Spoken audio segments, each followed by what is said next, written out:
I'm Mary McCourt, and I work for the next month in health promotion, and then I'll be retiring. So, thank you. Is that because you want me gone? Envy. Yeah, envy. So today we're going to talk about class in the United States, and this is a very controversial approach. So I am expecting you to be in agreement, not in agreement, ready to wad up your paper and throw it at me, depending how you respond to it. It's only one approach at looking at class. But to get us started, we're going to take a little test.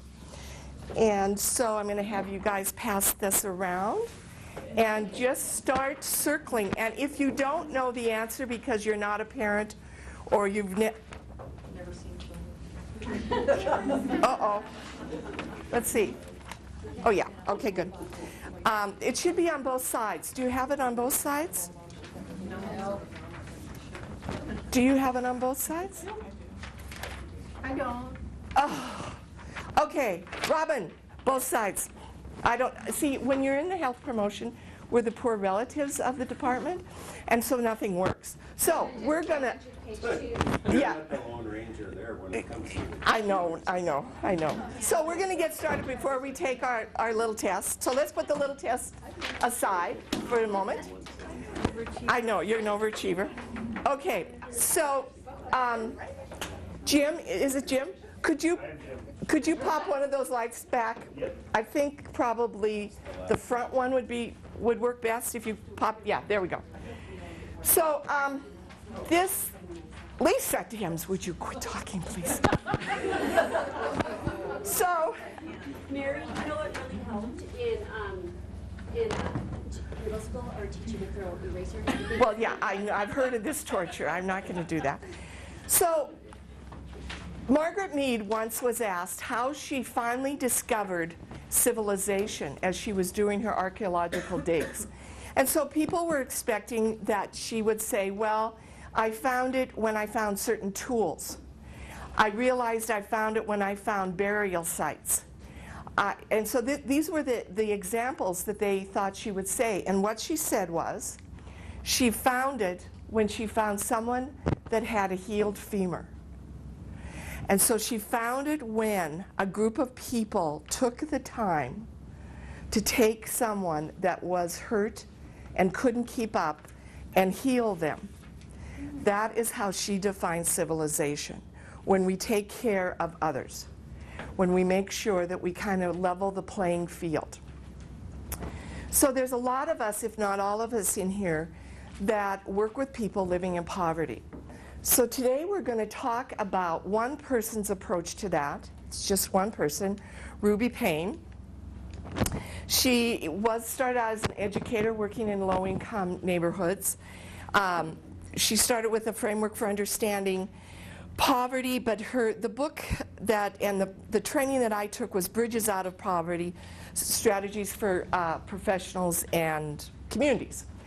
And so, like I said, this is just one approach, but what I'm hoping today is that you leave thinking not so much about people living in poverty, but about your own class and the eyes that you look at the world through, and how we as an institution, what class we as an institution are, if that makes sense. So there's a lot of research on the causes of poverty. And there is a spectrum on what people believe in terms of that. So some people believe that it's the problem of the individual, that if they made better choices, they behaved better, they didn't have those poverty characteristics, or they didn't come from a world of poverty like their parents or their grandparents. If those things would change in the individual, they wouldn't live in poverty. So there are people that believe that. Then there are people, and with this, the idea is that these people are not moral, that they have high crime rates, single parenthood, breakup of families, intergenerational traits. We'll talk about generational versus situational poverty. If they were more committed to achievement, if they had better spending habits, if they weren't addicted, and if they didn't have mental illness, or if they knew how to speak properly. Okay, if they knew how to speak properly. So then there is a group of study that says it has to do with human and social capital in the community. So we at the health department, we're part of social capital.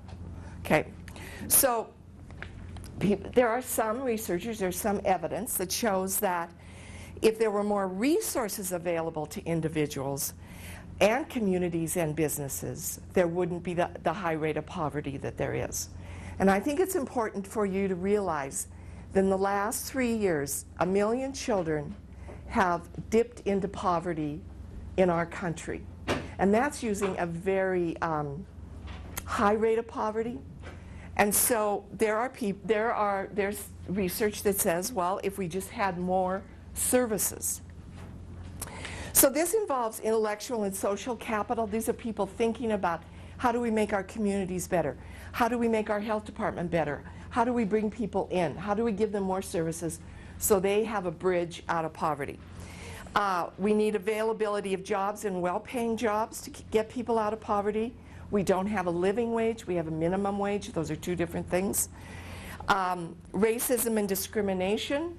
If we didn't have racism and discrimination, would there be fewer people in poverty? Quality, availability and quality of education. And you might think, well, education is the same everywhere. Well, it's not the same everywhere. It is not the same everywhere. You go to a Montana reservation and you will see that education is not the same everywhere as it is in Missoula, Montana. If we had better child care, if neighborhoods weren't declining and there wasn't middle class flight out of neighborhoods, if there were mixed neighborhoods, we would have some people believe we'd have a decrease in poverty. Then there's study about exploitation of people and how that causes poverty. People that live in poverty are more likely to be exploited than you and I are. And what causes that? The drug trade. So if you are living in poverty and you cannot provide for your family, but if you just once ran some drugs across the border or went and got some drugs and brought them over, so that's exploitation of desperate people. So there's the drug trade, racism and discrimination again, payday lenders. Up until the last legislative session, the payday lenders got eliminated. Payday lenders, you know, you go in, I get paid on Friday, but I need the rent today. Okay, we'll give you the $400. But when you come back on Friday, you owe them $450 or maybe $500. So payday lenders, subprime lenders. Subprime lenders has to do with the housing where you're always just paying on the, you're never paying on the principal. So you never really own the house. Lease purchase outlets, you know, that's like Aaron's come and lease your refrigerator. Well, you never end up owning a refrigerator. All of your money is going for those immediate causes. So this is a form of exploitation. Gambling, temporary work, you'll see a lot of jobs that are temp jobs. They never become full employees, meaning they never get benefits, so they're always just struggling. Sweatshops, sex trade, and internet scams, okay? So those all are reasons for poverty if you look at the exploitation reason for poverty. Then there's the political and economic structure. So you can see how it goes from individual to community to lack of protection, and now we're looking at more of a globalization.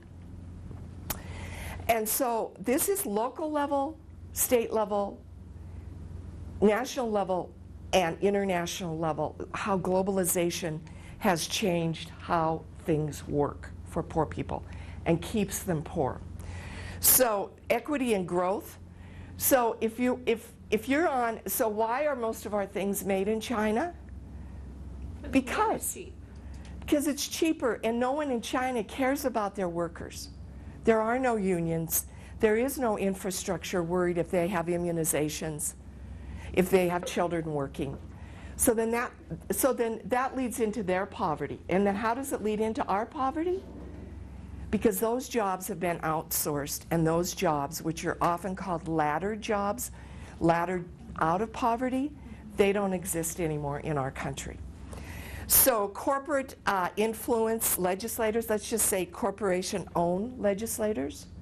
So we know that the PACs give our corporations the ability to basically run our country because they are financing the campaigns that get people elected. Declining middle class. So the middle class often were the ones that stood up for people living in poverty. Because we all know we're not very many steps away from poverty.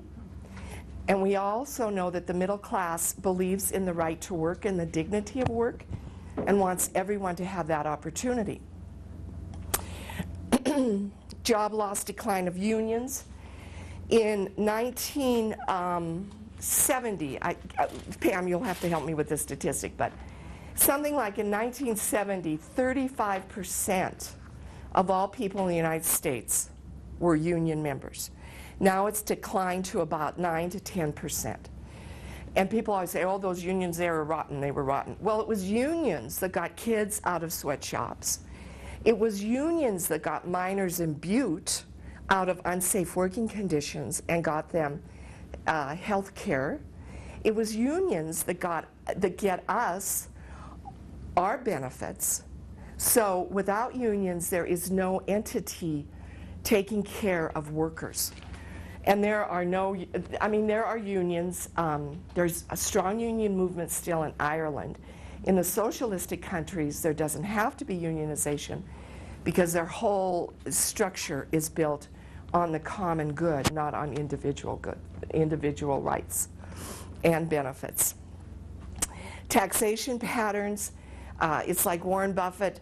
Why is my secretary in a higher percentage of taxation than one of the wealthiest people in the United States? I mean, what's right about that? What is right about the secretary being at the 28th percentile taxation? And he's at, I think, the 20th or something like that. So taxation structure keeps people in poverty. Salary ratio of CEO to the line worker. So when you have a CEO making $15 million and the teller at the bank making $15 an hour, you've got this huge disparity, and it does contribute to poverty. Immigration patterns, economic disparity, racism, and discrimination. So that's sort of the gambit of what the research says is what causes poverty. So there's a lot of different things in motion. Does individual choice cause poverty? Sometimes it does cause poverty. Sometimes it does cause poverty. But the fact that we don't have enough resources to help with making better individual choices, the fact that we have people only too happy to exploit people that are going to make poor choices, and the fact that we don't have governments that are concerned now with people living in poverty, that all plays into it. So the key points on her thing is that poverty is relative. So poverty in the United States is not the same as poverty in Zambia. So when you look at poverty, you have to say, is this child poor compared to the other people living in their own country? Not, is this child poor compared to the child living in Zambia? Okay?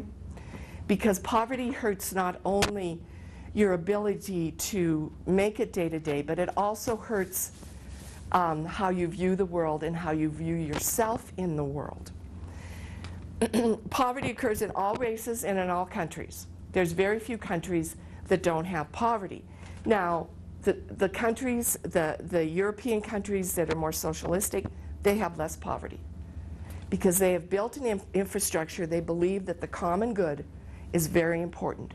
So if you have healthy people with access to health care, and you have subsidized child care, and you have decent paying jobs, then your whole country is concerned with all the population, not just rich people or middle class people being concerned with their own lives. Generational poverty and situational poverty are different. We'll talk about that a little later. This approach, Ruby Payne's approach, is she looks at patterns, and of course, all patterns have exceptions. So you will think of many examples, I think, as we go through this, of people that don't fit into a class that we're going to talk about. But this has to do with patterns. And everyone brings the hidden rules of their class in which you were raised to how you live your life.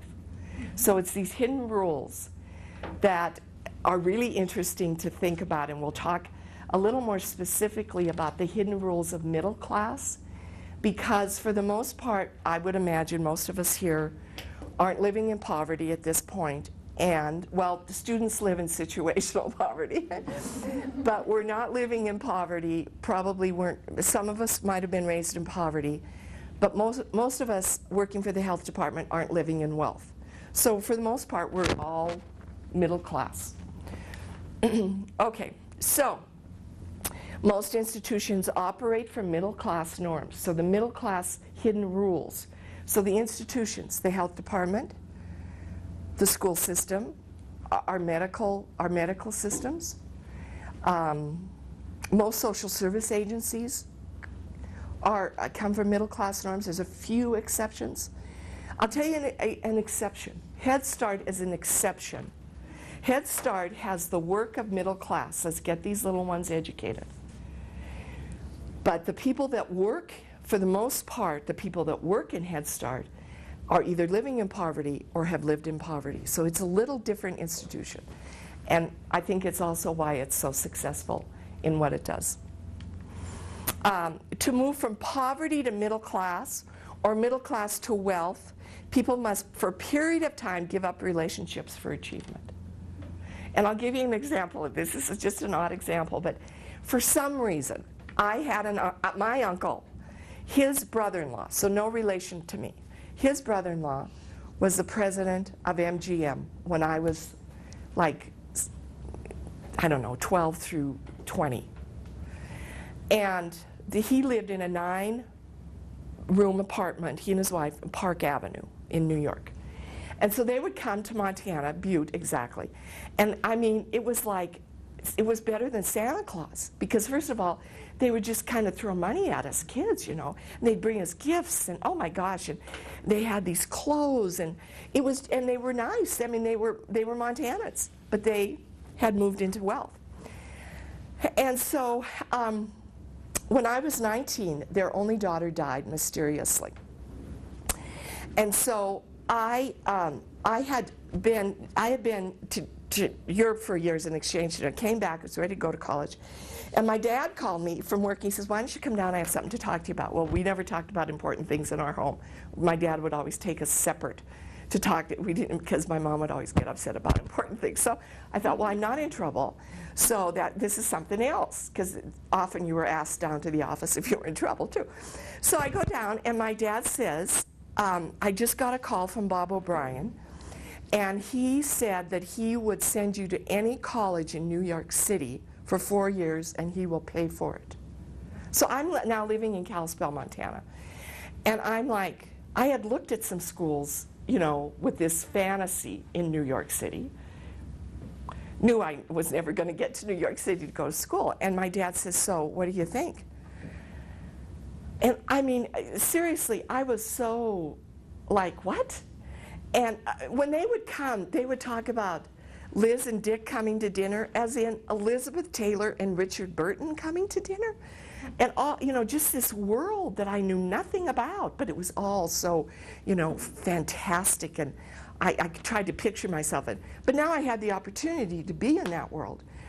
And what I had this image of was how I would get along and what connection I would then have to my parents and my brothers. Because we were a middle class family. And this was going to be a whole other world. And I just sort of pictured that I didn't, even at 19, I just couldn't figure out, you know, what would I do? Come home for, you know, summer break, and, you know, what clothes would I have, and what would I know about their life anymore, my parents' life? And it was just, and I said no. I said no, that isn't for me. That isn't for me. So I did not end up at some school in New York. I ended up at the University of Montana, so there you have it. So, I mean, I'm sure I would have been married and divorced to several wealthy people at this point if I'd gone that route. But I didn't. So, my husband probably wishes that I did go that route sometimes. So it's hard. It's hard. It's not easy. I had a cousin who moved out of poverty into middle class, and she had to give up her sister and her mom and dad for a while until she was more secure in middle class. Her sister always stayed in poverty, and she moved on into middle class. But she was absent for quite a while from our family, or especially her family. So we can't blame the victims, because if you look at all the reasons why there is poverty, who wakes up in the morning and says, you know, I'm going to be poor. I am so tickled. That's going to be my goal, is to live in poverty. No one. It is really hard work to live in poverty. Maybe Gandhi. Well, maybe Gandhi. That was a different, thank you.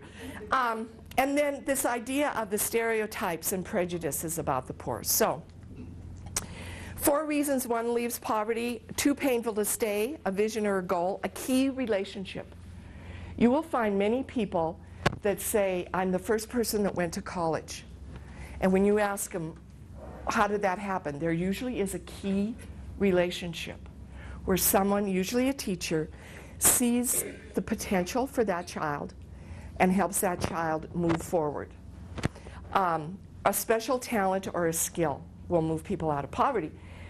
Professional sports, this is a great example of professional sports, moves a lot of African Americans out of poverty. So generation versus situational poverty. So generational, this can be generation or situational wealth too. Poverty and wealth have a lot in common, believe it or not. We're going to talk about that a little more. So when there's 2 or more generations of poverty or wealth, so long-term welfare recipients and the Bush family. So when you're raised in a certain class, that's what you know. That's where your loved ones are. That's where your center is in your family. And so if it's generational poverty, then what's your motivation to leave? So those 4 things that get you out of poverty, if you don't have one of those things, you might not leave. You might not leave the culture of poverty, because you don't know how to do that. So wealth is another thing. I mean, George W. didn't make any money on his own. It was generational money. And the Kennedys are another great example. Generational money that put those people into the class of wealth. And for the most part, what put us into our middle class is our middle class parents. Raised us to be middle class folks. Situational. Now, situational poverty is different. And anyone sitting around this table and back in there, we are all susceptible to situational poverty. Because it's usually defined by a shorter time and caused by circumstances, not how you were raised. So it could be a death, chronic illness, a divorce. I remember when I was working at Big Brothers Big Sisters, I interviewed a mom. She'd been raised in wealth, well, upper middle class probably. She married a doctor. She never worked. She never ever had to work. I don't even think she went to college. And he divorced her, and she tumbled into poverty. She didn't even stop at middle class. She had no idea how to function. She had no idea how to support herself, and he was not supporting her. And so she was just a really lost person. It went, a lot of times in situational poverty, the attitude is often one of pride and refusal to accept charity. So I can remember a mom I worked with at Big Brothers and Big Sisters. She was a welder, and she made a good living, and she was in our program because the boys didn't have a dad, and she got hurt. And it was Christmas time, and we had Christmas families. You know, we would support families during Christmas. And she would not take anything. She said, no, there are people that need this more than I do, and I eventually will get on my feet and be able to work again. so I won't take anything. She was in situational poverty. Often people in situational poverty will bring some middle-class resources with them. And they use the formal register, which is, Ruby Payne gave a great example of the formal versus informal register. Register meaning how we talk. So she was working in an inner city, and she had zeroed in on this one boy that was extremely bright. And so she wanted him to get a summer job, African-American high school boy. And so she set him up with a series of interviews, and he didn't get one of those jobs. So she said to him, can I call at least one of the people that interviewed you? And he said, sure. And so she called and she said, you know, I'm a teacher and I'm working with this young man, and I'm just curious why you didn't hire him. And he said, well, I'll tell you why I didn't hire him. When I said to him, why do you want this job? He said to me, I ain't got no job. And then the employer said to her, and he ain't going to get no job with me talking like that. So how we present ourselves verbally often can move us out of poverty or keep us in poverty, okay? In wealth, it could be the lottery, the stock market, marriage, death, etc. Like Bill Gates is a great example. Of course, he worked his way out, but he worked his way out in like a niche. I mean, he was raised in middle class, and now we know his terribly sad story. So anyway, okay, so poverty. It is not always about money. It's the extent to which a person does without resources. Okay, so there's lots of different types of resources that play into poverty. One is financial. Yes, one is financial. One is emotional. Okay, so let's picture this. Let's picture that we hire someone at the front desk downstairs.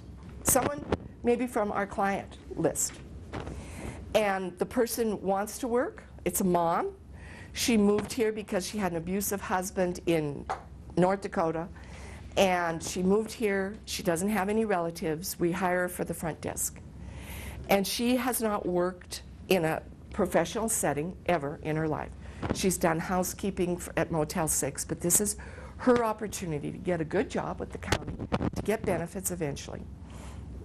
Well, let's say that 10 days straight, she's at the front desk crying because she's totally overwhelmed with how to do this. How long is she going to be at the front desk? Is she going to make it to her 6 months? She'll probably leave the job just out of, embarrassment because she can't handle it emotionally. So that's another resource people need. Middle-class institutions have rules. And one of our rules in our middle-class institution is you show up for work. By gum, we show up for work and we get our work done. We are the worker bees of our culture. Middle class are the worker bees. And one of the hidden rules is to show up and you're not in tears at the front desk 10 days in a row. That's just expected. That's one of the hidden rules. You can't be doing that, for goodness sakes. So mental, people with mental disabilities are more likely to live in poverty than practically any other group, and less likely to move out of poverty. So spiritual, this is a resource that can help people.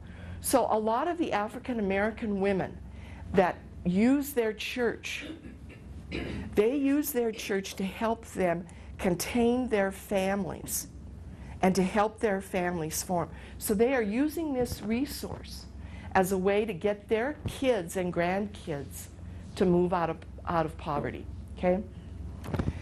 Physical. If you have physical problems, it is very hard to keep a job. If you're calling in sick a lot, pretty soon you don't have a job, or you're so behind you don't want that job. So any kind of physical problem, especially people in wheelchairs or aren't very mobile, they're going to more likely live in poverty. Support systems. Okay, let's go back to the mom downstairs. Let's say she's capable emotionally of handling it. But let's say that one of her children gets whooping cough, and she doesn't have a support. She doesn't have any support. She doesn't have a mom that lives here, a sister that lives here. She has to go get the kid from daycare and stay home with the kid till the kid isn't contagious. So then she gets back on the job and the next kid comes down with whooping cough. And it's just constant like that. The car breaks down. In my household, I have 2 cars that work. And they only don't work when I cause a small crash, which has happened. There's only been 3 in this area since I've worked here. But anyway, I always have backup, okay? And I know how to use the bus system. And I can say to Lonnie, Lonnie, I crashed my car. Would you drive me out to, Bitterroot? But if you don't have that extra support, the daycare person, the car, you can't keep your life together long enough to stay on a job in our middle-class institutions that expect us to be at work to move out of poverty, okay? Relationships and role models. And this is what Ruby Payne is talking about, is those of us that work with people, we can be their role model and teach them the hidden rules.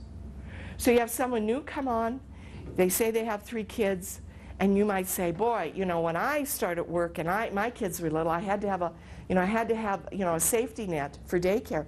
Do you have one? And help that person think that through. Or you have a person that's crying at the front desk, pull them aside. Hey, you're doing great. It's not that tough. In a month from now, you're going to have this all down and you're not going to be so emotional. It'll be fine. Take a deep breath. So there's that idea of how we help people. And we don't judge them because they don't know what our hidden rules are, but how we help people that might be in the process of moving out of poverty. And then the knowledge of the hidden rules and then coping strategies.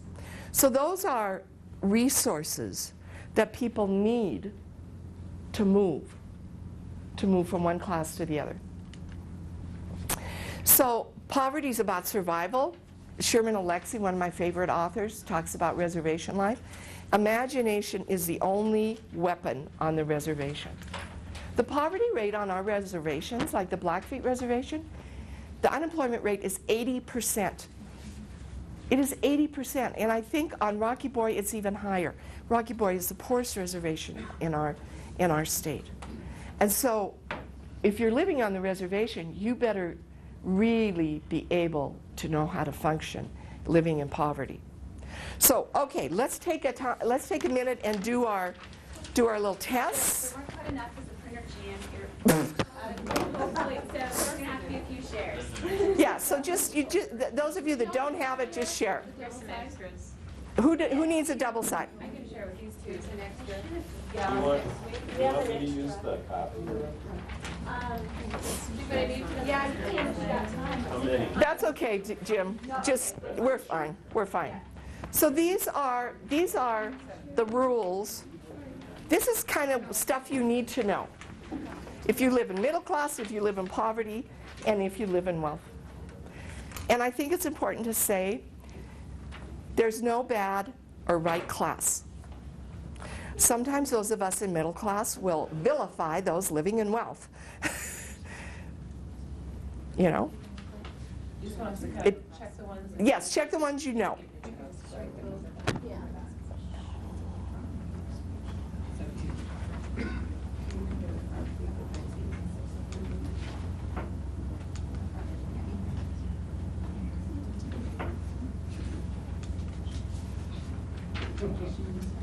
Okay.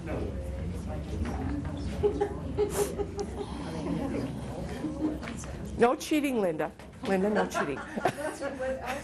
Oh, yeah. Do you know how to do it? Or you know how to do it? And if, like I said, if you've never been in this situation, think of the household you were raised in. So if your parents knew how to do mortgages and stuff, then that would be a yes.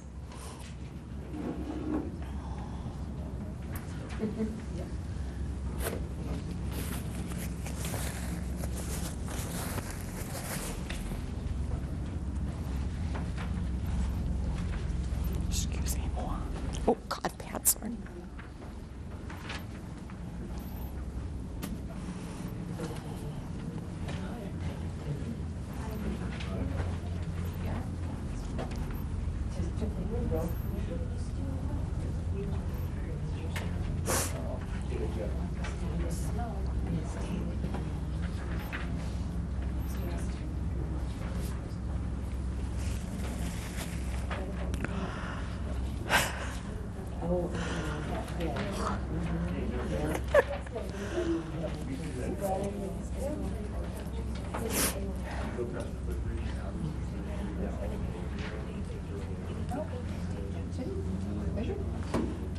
Are you taking the test? I have one side done, I didn't get another side. You didn't get another side? Oh, the other side's the fun side. Yeah, she should have just copied the other side. We were talking about when I had to put my chapter the first go around because the boys all came down with chicken Yeah, pox. yeah, yeah, yeah. And Brian was servicing the MRI and the CAT scanners. And I said, you need to take a day off. And I gotta get in there because I was working for David Pfeffer, the health officer. And he said, you need to quit that damn job. These kids are See, entitled see. to their childhood diseases. So I came in and I quit. And then later he called to apologize. I go, sorry, I already quit. He goes, you can take that back. I go, no. See? And then he ends up divorcing you, and you needed that job. Yeah, Well, I came back. right, but know what I mean? You know? But it sure did. Okay, so I would imagine that most of us know how to do the things in middle class. We know how to sign up for Little League, and we know how to, what were some of the other things on that one? Talk to my child about going to college, or had your parents talk about going to college, get the best interest rate on my car loan. I let my husband do that. Explain the differences among the principal, interest, and escrow. How to do that. Some of the things of people living in poverty I wouldn't know how to do. I don't know which garbage cans would be the best to get food out of. And I don't know how to get a gun with my felony. Sniff out problems of a used car. I don't know how to do those things. And I think the one that struck me the most on the poverty one was the moving in half a day. To have a bad situation happen to you, maybe an abusive situation, or your landlord says you're 3 months behind, get out, your time is up, or whatever it is. I mean, moving for people in middle class is like, it's like an occupation for 6 months. You pack, first you go through it, you throw away the stuff, you have the rummage sale, you pack it, you repack it, you stack the boxes, whatever it is, and then you have the moving day. It's complicated when you have a lot of stuff. People living in poverty don't have a lot of stuff, and often they leave their stuff behind because they have no car to put it in. And so it's way different. So let's look, now this is where it gets very controversial, and I don't agree with all of this, but I want to present her model. So we're going to look at the hidden rules in terms of different areas. So possessions. So people living in poverty don't have possessions. So what are their possessions? The people in their lives. So how many of us, when we were ready to go to college, thought, our parents said, let's get you off to college, move away from home, get going in life. I mean, there was a lot of that. And the idea that we could do that. Our parents were comfortable with us moving on. But if you don't have possessions, and you have so few resources, and you have held these kids dear to you to try to protect them, do you want them going to Billings, to Eastern? You might not. It doesn't have anything to do with you not wanting them to be educated. It has to do with they are your world, and you don't feel safe with them going. So we like things, and I'll tell you how we know we like things. Take a look at Wednesdays and Sundays Missoulian, and all that stuffing in there with all the sales, and we go through the sales, and I've been waiting for that to be on sale. I'm going to run to Herberger's right away and get that. And there's a new TV set, or a new longboard, or new REI's having their big sale. We like things. We are a thing class.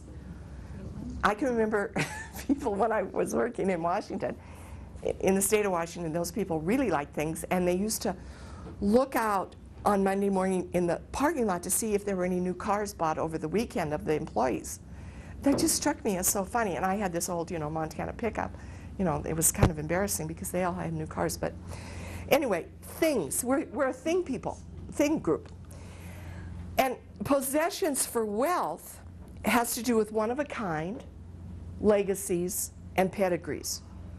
So they're not worried about the refrigerator being on sale. They haven't saved up for the refrigerator. They're worried, they go to Christie's for the Matisse that's being auctioned. One of a kind. It's very important for them. That's how they, within their class, that's how they distinguish themselves from other people in their class, are the things, the one-of-a-kind things that they own. So money. Now this is a good one. And for those of us who have ever been a social worker working with low-income people or people living in poverty, if money isn't coming in regularly, then money isn't managed. Our money comes in regularly because we have salaried jobs for the most part. So we know that it's coming in every 2 weeks at the health department. We get money, and we know how much is going to our house payment and our car payment and the kids' college loans and Optimum or whatever it is. We manage our money. If money isn't coming in regularly and some money comes in, what happens? You gotta go get groceries. You go get groceries, or you go get the TV set that you've done without, or you buy the junker car because you haven't been able to get the kids to the doctor's appointments. You spend it, or often you share it with other people that are living in poverty. That happens frequently. The people living in poverty share their money. So when I was working on the reservation, there was a payout. People think that there's tribal payouts all the time. You know, I worked there for 4 years. There was one payout. And I can distinctly remember it was $520 for every enrolled member. So all of a sudden, every used car salesman in Montana brings all these junkers to the reservation, and every car was priced at $520. And so when you go to the reservation, or you go to areas of people living in poverty, and you see these junker cars that aren't working anymore, well, where's the money to fix the car? It's not there because people living in poverty are not getting money on a regular basis. So money is to be used and spent or shared. For us, money is to be managed.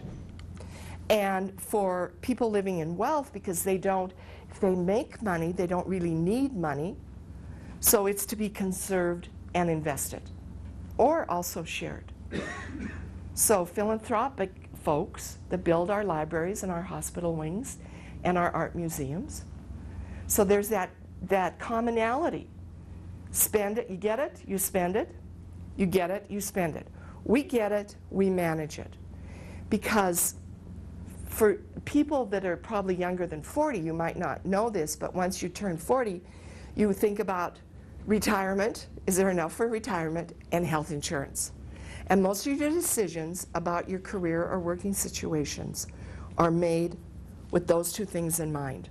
Because we know we've got to manage our money. We don't have this option of being provided for, so we have to manage our money. So then you can see how if we're money managers and we have a client who isn't feeding their child properly, well, why aren't you managing your money better? And they might say, what money? And what does managing mean? So what we bring to that relationship around the issue of money, we need to think about. So how do we use personality? What role does our personality play in who we are? So people living in poverty, a sense of humor is highly valued because it's not easy living in poverty. So you kind of have two choices, to be crabby or to kind of make fun of it. And often, this is what gets them their friendships and makes their life easier, okay? For us, our personality, for instance, if I came into 11 years ago when I started working here and I came in for my interview, if I would have come in and said, oh yeah, I kind of want to work here. Yeah, you know, some days I'm kind of crabby. Or for any of you who've been downstairs in my area, you'll know I could have easily said, my desk is always a mess. Am I going to do that in a job interview? Of course not, because I have been raised in middle class. and I need to get money to be managed. In order to get money to be managed, I've got to get a job. And so I have to use my personality to the best of my ability so that I can do that. And that isn't the same as it is with people living in poverty. They don't use their personality to get ahead because they've never given that opportunity. So in wealth, we're talking connection. People in wealth are about connection. Do they know the Rothschilds? Do they know the Bushes? Do they know this? So that's how they use their personality, is for connection. Because in people living in especially generational wealth, they want to maintain the status of their name. That's important to them. It's important to their family that they make those right connections. So financial, political, social connections are highly valued, okay? So now let's look at social emphasis. Now, I don't know if those of you, I can remember one time going to see a client, and this client could not stand me. She absolutely could not stand me. And there was a reason for that, but she couldn't stand me. And so she called the office, and she said she wanted my supervisor, who at the time was a really handsome guy, to come out. She lived out on this creek, and it was winter, and there was lots of snow. And he says to me, well, I got a call from so-and-so, and she wants me to come out, but you're her case manager, so you go out. And I said, she doesn't like me. And he says, well, she needs you. She needs us. She needs to do something or other. I can't remember what it was. I said, well, this isn't going to turn out too well, I didn't think. So I parked my pickup, Ralph, up on this road, and I walked through the snow and crossed the frozen creek, and there was a house, and I knocked, and she goes to the door, and she says, what are you doing here? Now, she called our office for help. And I said, well, Dennis wouldn't come, and I'm your case. And she had a broken leg. She says, I don't like you. Get off of my blump, blump, blump property. She starts chasing me, and she's got a crutch, and I can hear that crutch going, whew, whew. And I'm running, and she's chasing me, and she's trying to hit me with her crutch. And the truck, it looks like it's now 5 miles away, and I'm running through the snow thinking, there's got to be an easier way to make a living than this. There just has to be. It didn't matter that she needed my help. She didn't like me, and so she told me she didn't like me, and she was not taking my help, okay? So, in middle class, though, our social emphasis on self-governance and self-sufficiency. So we like to take care of ourselves, and in the West, we really like to take care of ourselves. This is what we think is important, that we can, just pull our socks up and take care of ourselves. And so if I need something from someone that's going to make me self-sufficient, I don't care if I like them or not. I slap on a happy smile, and they would think that I like them. But if I needed them to be self-sufficient, they would think that I liked them. Wouldn't matter to me. In wealth, emphasis is on social exclusion, because it's dangerous to be wealthy. Who are your real friends? Who wants to get money from me? Who wants to kidnap my kids? Who wants to steal from me? So social exclusion.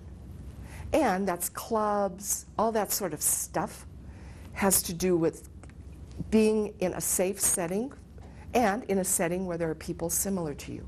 So social exclusion. So this is where I was not going to be fitting in New York City. Food. Let's take a look at the difference of how people view food class-wise. With people living in poverty, it has to do with quantity. Is there enough food? Is there going to be enough food for the kids till the end of the month? And so it isn't what it tastes like. And it isn't, if it's healthy, is there enough of it? And so what we know is people living in poverty have a higher rate of obesity. And that's because the food they eat to fill them up is not good food. And they often fill up because they don't know when they're going to have food again.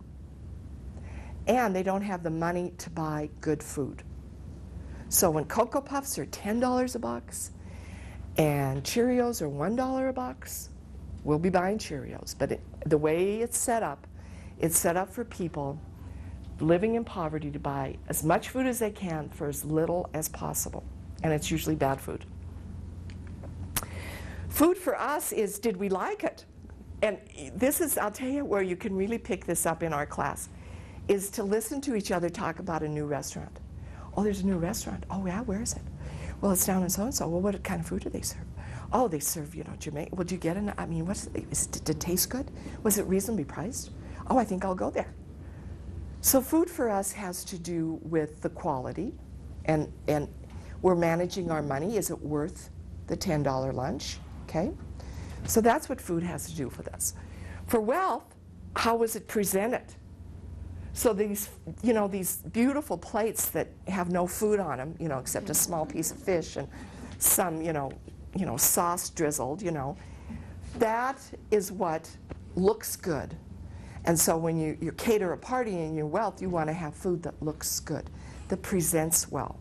Now, usually it's very tasty, and it's usually very good food for you health-wise. So clothing, I love this one. So how many of you, when you see people walking from the POV over to 316, think, where do they get those clothes? Where do they get them? And look at how they're dressed. It's very interesting. Layers and plaids with colors, and they don't care like we do. Like, I was getting ready today and I was thinking, my feet hurt. I should wear nice shoes. No, I'm not going to wear nice shoes. Well, will it be disrespectful for those people if I wear these shoes? I don't care. So then I went downstairs, I put on some nice shoes. They hurt my feet. I said, the heck with it. I'm not wearing nice shoes. So we look at clothing differently. We look at clothing, what's our norm? In the restroom downstairs now, there is our guidelines on how to dress at the health department. The guidelines on how to dress at the health department. Because that's part of our hidden rules.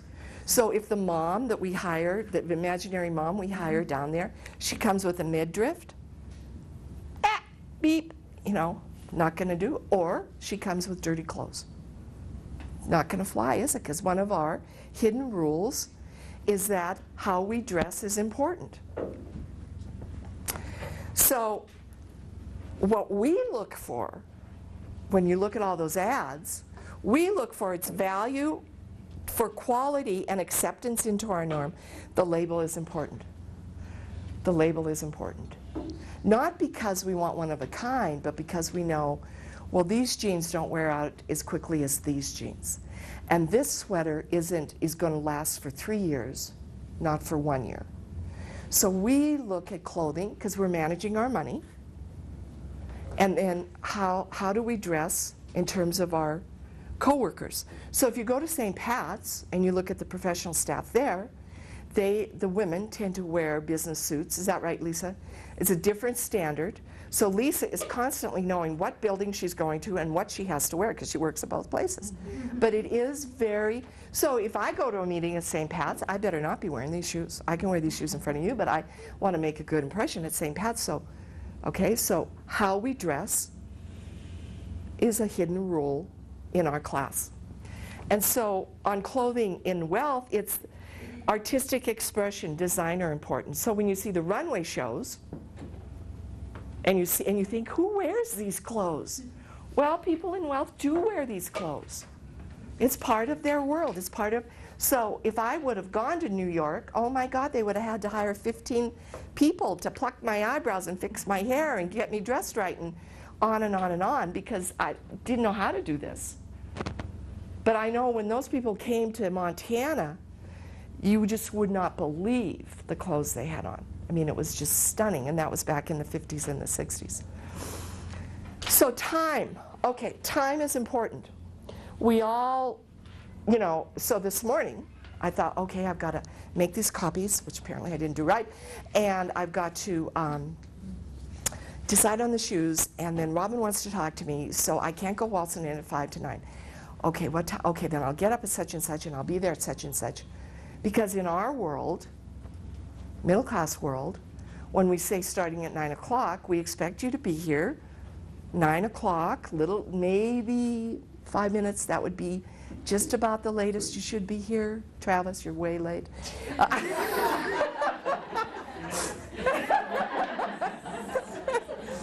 So that's one of our hidden rules is time. Time. Be on time. Get going. My dad used to say when we get ready for church, get going, we're going to be late.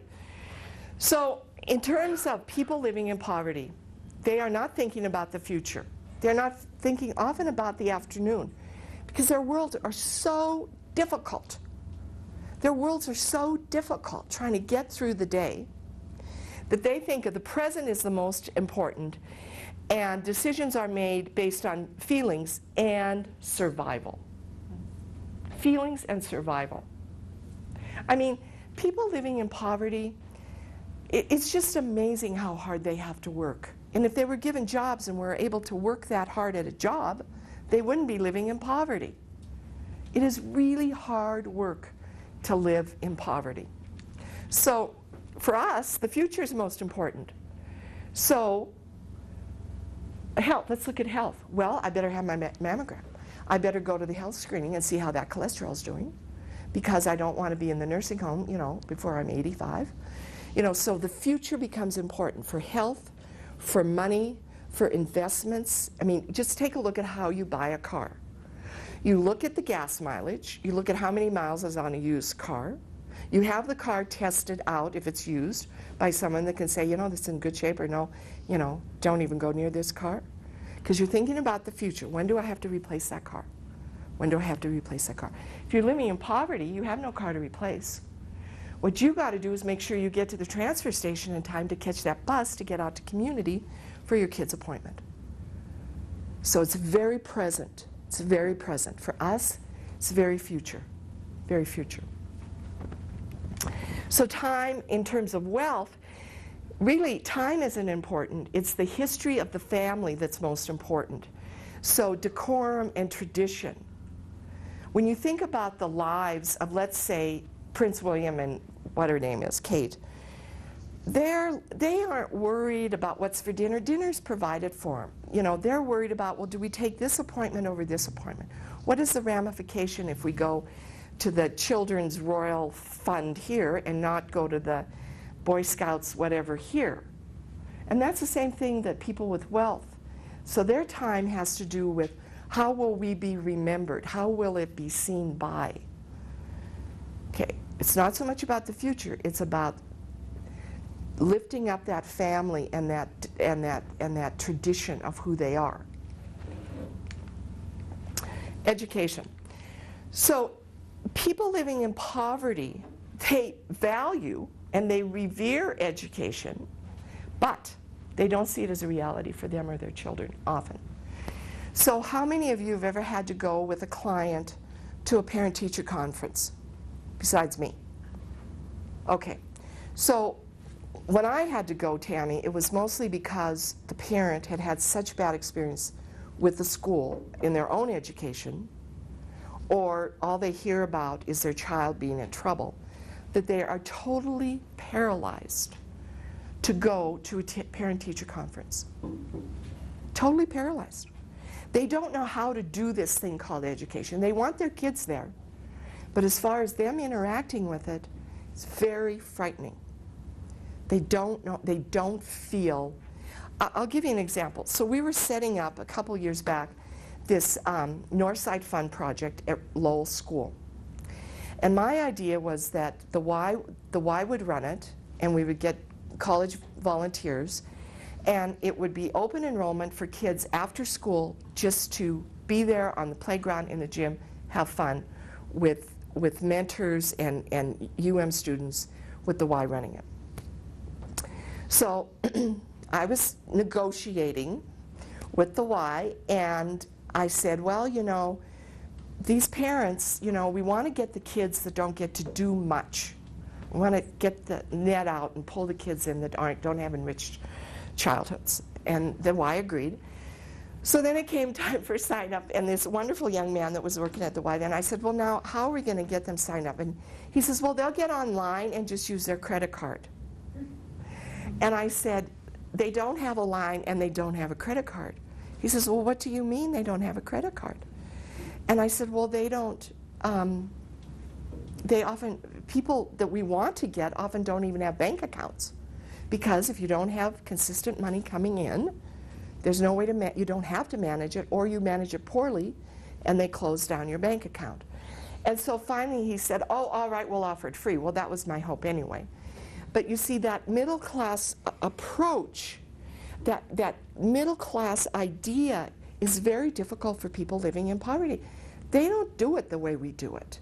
They can't do it the way we do it. And so if we're going to want to increase how we level the playing field, how we are more inclusive, we have to always be thinking about the middle class rules. So for us, education, crucial for climbing success ladder and making money. Education is crucial for that. So recently I had, Lisa and I went to Seattle last week, or no, that's something else. This week I've done this webinar thing, and they have CEUs, and they wanted to know what degrees I have. Well, I only have 1 degree, so anyway, that was quite hysterical to me. But I was thinking about that, how many jobs I've never been able to apply for because I don't have a master's degree. Because I don't have a master's, I just never had the time or whatever, or lived where I could get a master's degree. So, and those jobs, of course, would be higher paying. So that's how we look at education. It's for skill, but it's mostly for that resume to fill in that slot to get the job that you want. Often. There are a few people that are so talented that they don't have to have that degree in order to do the work that they're so good at doing. So wealth, necessary tradition for making and maintaining connections. George W. didn't go to Yale to get a Yale education. He went to Yale because his dad went to Yale, and there's that Skull and Bones Club or whatever it is, where all those wealthy guys and gubernatorial candidate, I mean, it's all happening. It starts in college. It starts with that kind of a world, looking at, I mean, not that you don't take advantage of Yale, which I don't think he did, he only got C's, but anyway, but you go, and I mean, it's no different than the Kennedys. It's no different than the Kennedys going to Harvard. They go there, not because that's the best school for them and their interests, is because historically that's where their family went, and that's the connections they need. Travis, could you open that door before we all die in here? Okay, so we're going to look at destiny. How do we view our future? How do we view our ability to make our life happen? So living in poverty, people believe in fate. And they believe they cannot mitigate change, especially people living in generational poverty. So I remember doing a focus group with low-income parents, and I said to them, where do you get your health information? And they said, well, what do you mean? I said, well, where do you get educated about health issues? Do you, I said, from magazines? Well, no. From the Missoulian? No. From TV? Well, a little. Well, where do you get your main information? From your pediatrician? Well, they don't have pediatricians. They end up at the emergency room often. Or they're at partnership, and it's a rotating situation. They get it from each other, they said. And so when you think about that, you realize that their health literacy can be very low. Can be very, if I just turned to my friends, it would be like, getting just like, folklore kind of information. And so if that's true, and you don't know that if you walk more, you can lose weight, or it can control your blood pressure or your blood sugars. If you don't know that, and you think, I can remember talking to a young woman, her husband, overweight, all of his family had type 2 diabetes, and I said, well, how is it for you? And she says, well, he's just decided that that's what will happen to him. That sense of fate. This is what happened to my uncle and my grandmother and my mom and my dad now, and you know, my brother has type 2, so I guess I'm just going to get type 2. It's just fate. No sense of being able to control. And why wouldn't people, think of all the things we've talked about. Why wouldn't people living in poverty get to this position as far as their destiny goes? They're not educated, they don't have that chance, they don't have money, they have low-paying jobs, if any jobs.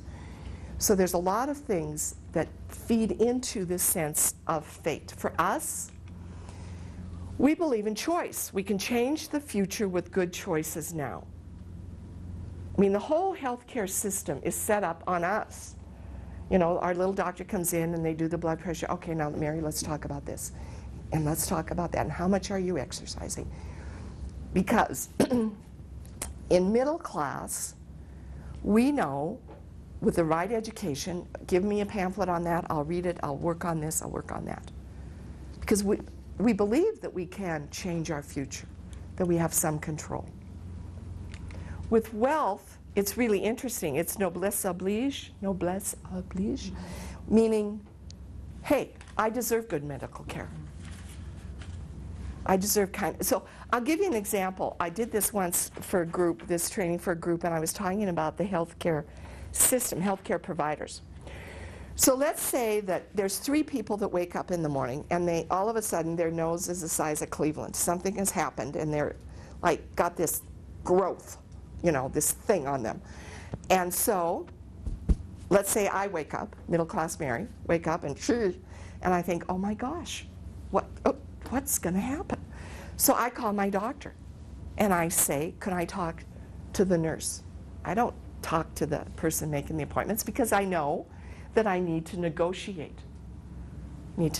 So I call and I say, well, Kim, I woke up and my nose is the size of Cleveland and I don't feel well. I have a slight fever and I really need to see Dr. Smith. Well, oh boy, he's really busy today, Mary. Would you want to go to Now Care? No. Well, you know, I really need to see Chris because I think it could have something, and I make up something. It could have something to do with something he and I were talking about last month or whatever. I want to see my doctor because I have Cleveland on my nose, okay? So she says, you know, we can fit you in at 4:30. I said, oh, thanks a million, right? Because I'm setting up for the next time I wake up and my ear has exploded or something, you know. So I'm keeping a good relationship with Kim, okay? So then the person living in poverty, they wake up and their nose is the size of Cleveland, and they call partnership and they wait 15 minutes to get through, because I called partnership last week. Nothing against partnership, it's just that they're overworked. And they say, I have to see the doctor today. Now they're not negotiating. They're demanding, because they're scared. Not unlike me, I was scared. But I was raised to know that I don't call Kim and start yelling at her to get in to see Chris Smith. I'd be nice and I'd be sweet and I'd be, you know, worried and oh my God, I'm just so worried. And now they're yelling because they're scared and they don't know how to negotiate. Do they get the appointment at 4:30? No, it's 3 weeks. Yeah, it's 3 weeks. So then we've got Mr. Wealthy Guy, and he calls and he says, can you put me through to Chris Smith? We're golfing buddies. And he gets through the doc. And Chris says, well, I shouldn't be blaming Chris, but Dr. X says, oh, how are you doing? Well, I've got, Cleveland on my nose. And he says, come right in.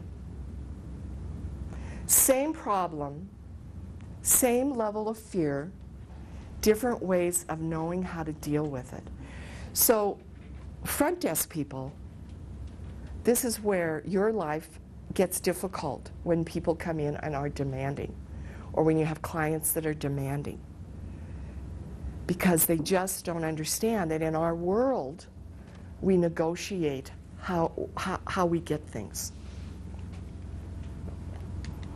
So this has to do with language. Casual register language is about survival.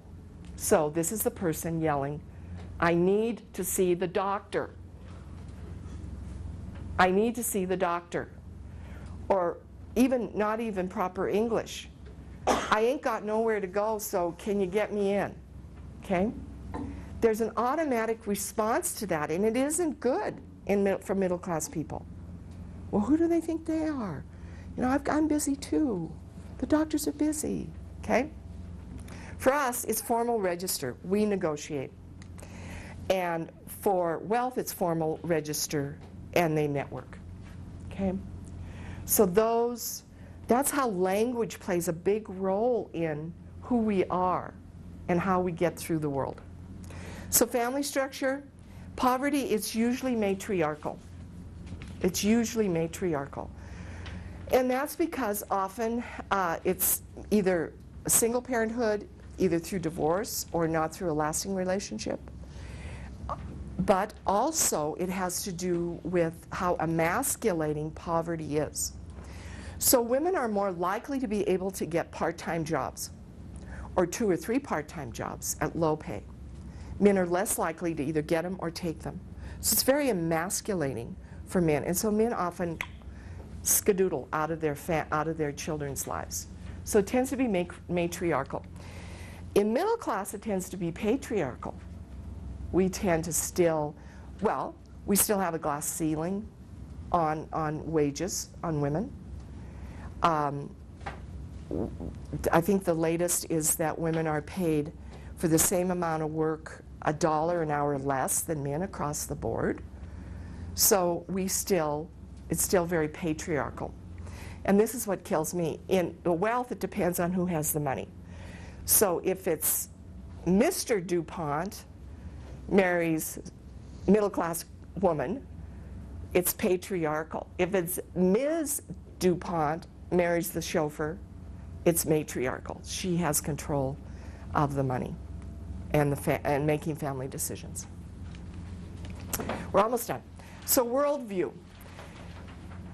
Living in poverty, it's amazing what people know about a local community if you're living in poverty. It is amazing what they know, how to get what they need. Which thrift stores has a sale on such and such a day, which garbage cans have the best food, what time to show up at the food bank for the best fresh fruit.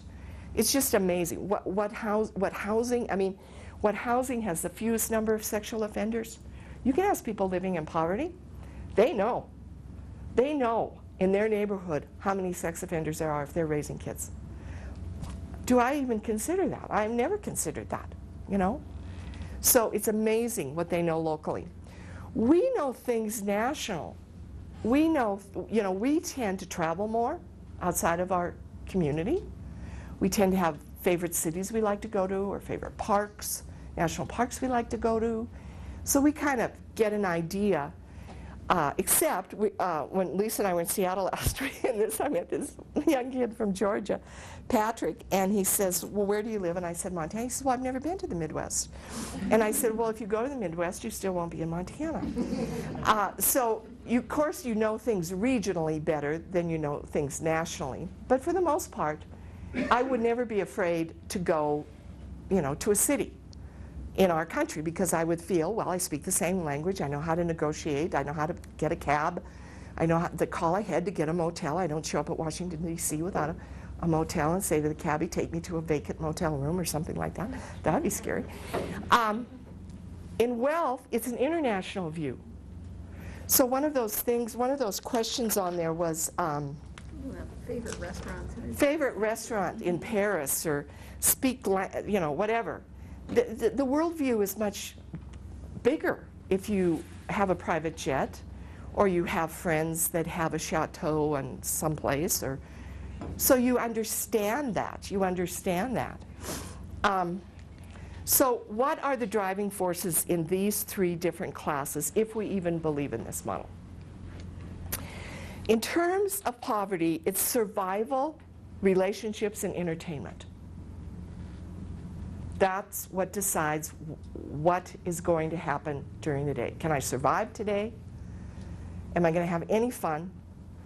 And Are the kids still talking to me? Did I, my brother-in-law was mad at me. I better fix that because he's got the car that gets us to the doctor's appointments, okay? So that's the driving force in terms, from her model. Our driving force is work and achievement. How many of you come to work when you're sick? Now seriously, we all come to work maybe with something. Because we are middle class, we work, we're worker bees. And it's expected, unless you really are sick, we think it's expected. Now if you work for a halfway decent good supervisor, the supervisor says, no, do not be coming in and getting all of us sick, or it sounds like you're, one step from death, stay home, But for the most part, we work. Because we work, because why? We got to get money. We got to get money, we got to manage money. We got to have money to buy those clothes that are on sale at Herberger's this weekend. And we've got that car. And we've got the kids' college fund. And we have our retirement. We don't want to be sick too often, lose our job and lose our retirement and our health care. Okay? So work and achievement. How many times do you meet someone, I'm notorious for this, meet someone and say, well, where do you work? Or what do you do? Oh, I breathe. I mean, how many times would you just answer, I breathe? I mean, no. You say, oh, well, I work at the health department. Yeah. Travis says, well, I, close down restaurants. No, no, I know you don't do that, Travis. So there's a certain amount of identity we put with our work. I mean, we've worked hard to get where we're at. We've gone to college, most of us. We've worked hard. We've been consistent. We've gone to trainings. We give trainings. Oh, I work for the health department. Oh, yeah. My husband has a friend who's a raging conservative. And he said to me, do you like working somewhere where you tell people how to live? Got the biggest kick out of that. I said, well, do I do that? I don't know. So, but we have a certain sense of work and achievement. It drives us. And what's really interesting is I'm going to be retiring in a month, and I'm thinking, well, what will I be doing? I mean, I'm not very domestic. In fact, we hope I don't cook. And I'm just not very domestic. So I don't picture, making things or something at home or doing that stuff. So then, well, what will be my driving force? I breathe. What's that? You'll be saying I breathe. I breathe, yeah. What do you do? I breathe. Good blood. So what is the driving force for people with wealth? Well, it has to do with being financially secure, being involved in politics. People with wealth are usually involved in politics on one side or other of the political agenda, and social connections. Social connections. So, how does this apply to the health department and the work we do? So, what are some of your thoughts as we've gone through this? What are some of the barriers, or what are some things that you disagree with? What are some things you disagree with that we've talked about? Or that Disagree, but just like you said, it is patterns. So as you go through this, you think of just a zillion exceptions. Like work and achievement is such a U.S.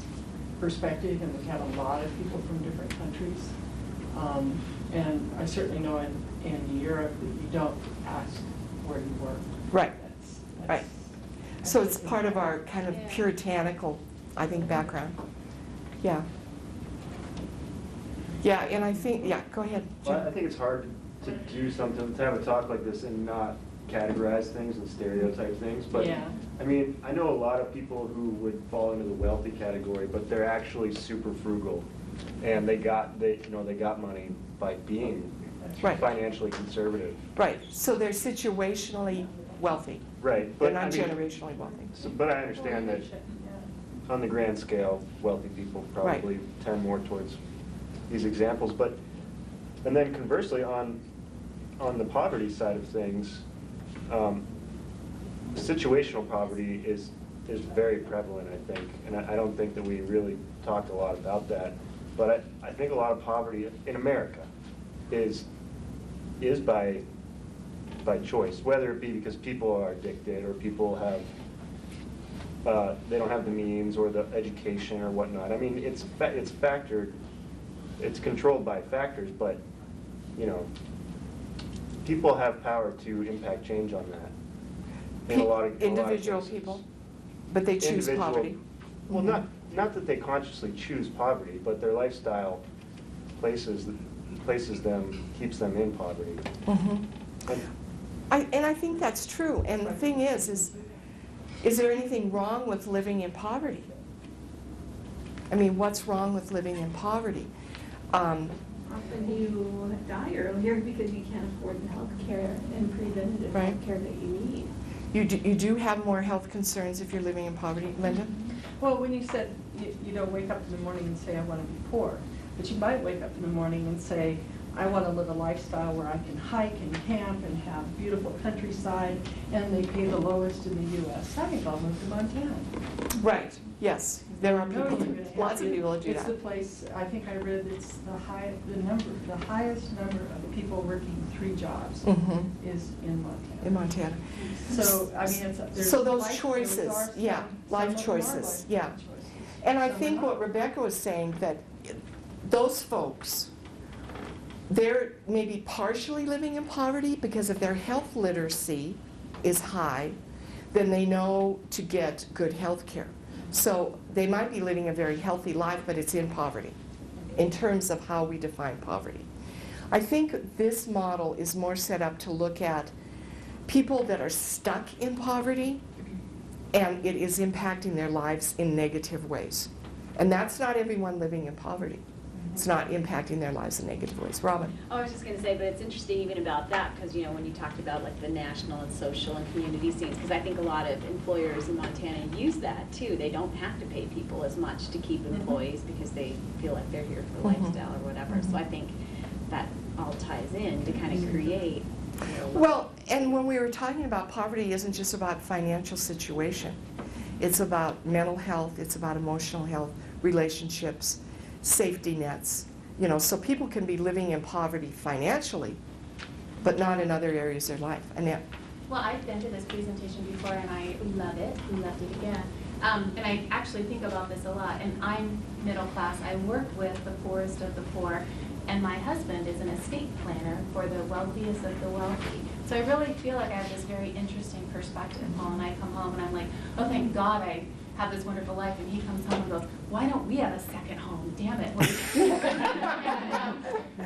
And all this other stuff. But I find that way more often than not, this is just absolutely rings true for me in the work that I do, and then how I see, you know, in each thing, and especially when you're talking about the ability to negotiate, and that as a social worker is one of the things that I work very hard on, is like how to get, you know, your teacher to, you know, your kid's teacher to listen to you, or to get that doctor's Right. appointment, or to get what you need out of any appointment is so difficult. But yeah, for me, this is just something that, I mean, of course, there's exceptions, and I Oh, right. was thinking of them as well, of course, but yeah. And I think the middle class is broader. Like, I was thinking of some friends of Paul's that they're millionaires, but he's a self-made multimillionaire, and so it's their first generation, and all of the things for middle class are true for them. Yeah. They are Mhm. still, you know, having $10 million might make, I don't know where we decide something is wealthy, but they don't have that. We come, you know, they didn't come from wealth, and their kids are not going to be wealthy, Right. I can tell you that. But, because they're not going to do a very good job maintaining it. But yeah, I just love this presentation. It really, I think, makes you think about the eyes you have, and our health department. How do we make it more accommodating for people who find going through that front door intimidating? I mean, just think about that. Even when I came for this job interview, I never found going in that front door intimidating. This was an institution that I knew about and felt comfortable about. Well, and I think too, just because I'm kind of new to home visiting still, it's been really hard for me, an adjustment going into people's homes, and like I've gone to a family's home, and every time I go there, they have a new animal, and you're like, why do you have a new animal? But then you look at this, and you know, I'm putting my expectations on them, you know, from where Right. I came from, but this is where they are right now. Right. So it helps us to view things differently, view Right. their situation differently, and things like that. Well, you know, I think that we think, well, why should poor people have cars? expensive cars. I remember once saying, so-and-so drove up in it, and I said, well, that's great, they have a safe car. You know, so-and-so drove up in this really expensive car. That's great, they have 2 kids, they need a safe car. Or why should they have pets, or why should they have TVs or cable? Well, why shouldn't they? It's part of the American dream. And when you get extra money, what do you do with it? So remember we were talking about, and that buys shoes, yeah. So sometimes you save it for something else you're working on buying, or sometimes you think, oh my gosh, now I get to buy or go or do or whatever. So how is that different than people living in poverty? Lisa. You know, I'm just thinking about how can you be happier? What's it like to be in poverty, and can you be happy? So looking at the perspective of my friend and neighbor who's Filipino, and she says, like, in her community in the Philippines, that they are happy, but they're extreme poverty. But she says they wake up every day and they smile, but they're happy to be alive for that day. And their goal is just, you know, harvest food and get the food, but it's more like looking on your diagram, it's social. They're with one another, it's a community, and they take care of one another. And then moving here, I mean, it was like a huge adjustment to her, and she moved from poverty instantly to middle class. And she says Americans are angry, we're mean, we're not happy. But she says it comes with the money. You know, middle income, we have money, it's stressful, there's more to manage. And when you start working, you have bills and you have responsibilities, and you like the things. So looking at her in her world, and it does somewhat fit with what you're saying. Well, and poverty is relative. And maybe in the Philippines, being poor it's so common that it's the norm instead of middle class being the norm. Right. And actually, because now that she's here in America, she's gained weight and she has hers. But in the Philippines, they love it. They're like, when they see someone that is curvy, or as we would see as obese, they see it as wealth. And it's a good thing. Right. And a lot of African American moms, they did a big survey on African American moms who have children who are obese, and they saw their kids as healthy. They looked at a child that was overweight, and they saw a kid that they were able to feed well. So so many things are relative to what your expectations for your life and your family and your neighbors are. Someone once gave me a great definition between the difference between poverty and social justice. Charity and social justice. So let's say you're living across the street from a mom that's renting a house. You're a middle-class neighborhood. You have an investment in your own house. She's renting. And the house burns down. Charity is where the neighbors get together. They've gotten to know the mom and the kids, and they give what's extra out of your home. I don't need this blanket. I have too many dishes. That's charity. Social justice is when the owner of the house agrees to let the woman build a Habitat for Humanity house on the property. So now my house will lose value because that house is a much lower scale than in the rest of the neighborhood.